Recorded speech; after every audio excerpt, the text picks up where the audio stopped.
የአመራር የፖሊሲ እይታ ችግሮች እንዳሉ ሆነው ከዛም ባሻገር ልማት ብለን ያልነውን ፋይናንስ ያደረግንበት መንገድ ማክሮ ኢኮኖሚውን አዛብቶ ወደ ተሟላ ቀውስ ኢኮኖሚውን እየወሰደ የነበረበት ሁኔታ በእጅጉ እንዲቀየር ተሰርቷል። ከዚህ አኳያ አዛላቂ የሆነ ሰስቴናብል የሆነ የልማት ፋይናንስ በዚህ ውስጥ ለምሳሌ የንግድ ብድር የምንለውን ባለፉት 8 ዓመታት $1 ሳንበደር ይልቁንም ሌሎች አዋጭ የሆኑ የፋይናንስ ምንጮችን በተሳካ የዲፕሎማሲ ድርድር ማምጣት ተችሏል። ለዚህም ልማታችንን የተሻለ እንድንፈጽም እድል ሰጥቷል። ከዛ ባሻገር ግን በጣም ኢኖቬቲቭ የሆኑ ከዚህ ቀደም አቅሞቻችን ሳንጠቀም መቆየታችን የሚያስቆጭ እስኪሆን ድረስ አዳዲስ የፋይናንስ አማራጮች ጥቅም ላይ ውለዋል ማለት ነው። ከዛም ባሻገር የኢትዮጵያን ኢኮኖሚ ዘመናዊነት የበለጠ በጠንካራ ሁኔታ መሬት ላይ የሚያወርድ የካፒታል ገበያ ልማት ተደርጓል። እንግዲህ ካፒታል ገበያ ወደ ስራ ገብቷል። በዚህም እየተገኙ ያሉ ውጤቶች አሉ። ተፈጥሯዊ የሆነ የእድገት ሂደቱን ይዞ እየሄደ ነው ያለው። የመንግስትና የግል አጋርነት ቅድም እንዳልኩት መንግስትና የግል ዘርፍ በጎሪጥ ከሚተያዩበት በፍረጃ ልማታዊና ልማታዊ ያልሆነ የግል ዘርፍ ተብሎ ይታይ ከነበረበት የግሉን ዘርፍ ይልቁኑ ጠጋ አድርጎ ድጋፍ እያደረጉ ልማት ምንፈጽምበት አጋር በማድረግ ሰፊ ስራ ሲሰራ ቆይቷል። የመንግስትና የህዝብ አጋርነት ከዚህ በፊት ያልነበረ ከዚህ በፊት ባልተለመደ ሁኔታ በጣም ሰፊ የልማት ውጤቶች ለማሳካት በእጅጉ ስራ ላይ ውሏል። በቱሪዝም ዘርፍ የሰራናቸው በኮሪደር ልማት ላይ እየሰራን ያለነው ሌሎች በየዘርፉ እንደ ኢኒሼቲቭ አንስተን የሰራናቸውን ስራዎች የህዝብ አጋርነት ትልቅ ሚና ተጫውቷል። ሌላው የገንዘብ ገበያችን ዘመናዊ በማድረግ የፋይናንስ ምንጩ የተሻለ እንዲሆን ከማድረግ አኳያ ትልቅ ስራ ተሰርቷል።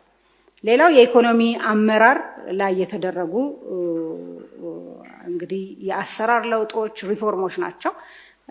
ዛሬ የምናየውን ጨምሮ መደበኛ የሆነ የክትትል የግምገማ የድጋፍ ስራዎች መደረጋቸው በየጊዜው የደረስንበትን ከመገምገም ባሻገር ቀጥለን ለምንሰራቸው ስራዎች ያቀድነውን እቅድ እንድናሳካ የሚያስፈልጉ አቅጣጫዎችን ከማግኘት አኳያ ድጋፍ ከማግኘት አኳያ ትልቅ ሚና የተጫወተ ነበረ።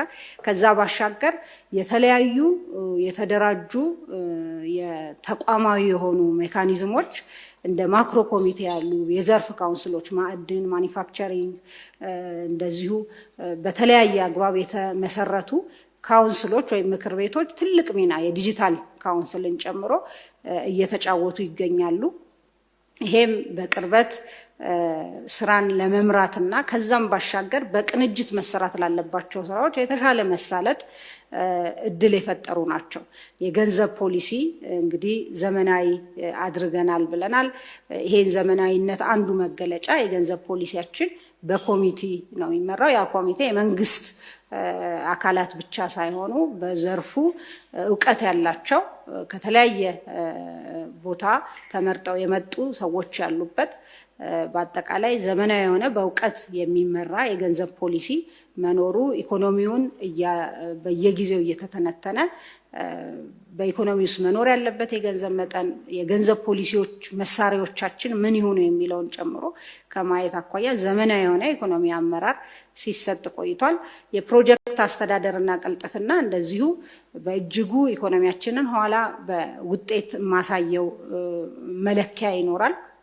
እንግዲህ በፊት የነበረንን የኢኮኖሚ አስተዳደር ብንመለከት በጣም አባካኝ ከመሆኑ የተነሳ በጣም ትልቅ ካፒታል ፎርሜሽን ከጂዲፒ አኳያ የኢንቨስትመንት መጠን በጣም ትልቅ ሆኖ ያን ወደ ውጤት መቀየር የሚለውን ስንመለከት በጣም ዝቅተኛ የነበረበት ኢንኤፊሽንት የነበረ የፕሮጀክት አስተዳደር መሆኑን በጣም በርካታ መለኪያዎችም ያሳያሉ። አሁን ግን እንግዲህ እያንዳንዷን ብር በፍጥነት በጥራት ወደ ስራ እና ወደ ውጤት ለመለወጥ እየተሰራ ባለው ስራ እያንዳንዷ ብር ወይም ዶላር ወደ ኢኮኖሚ እድገት ወደ ህዝብ ተጠቃሚነት ትራንስፎርም እንድታደርግ ትልቅ ሚና ተጫውቷል ማለት ነው።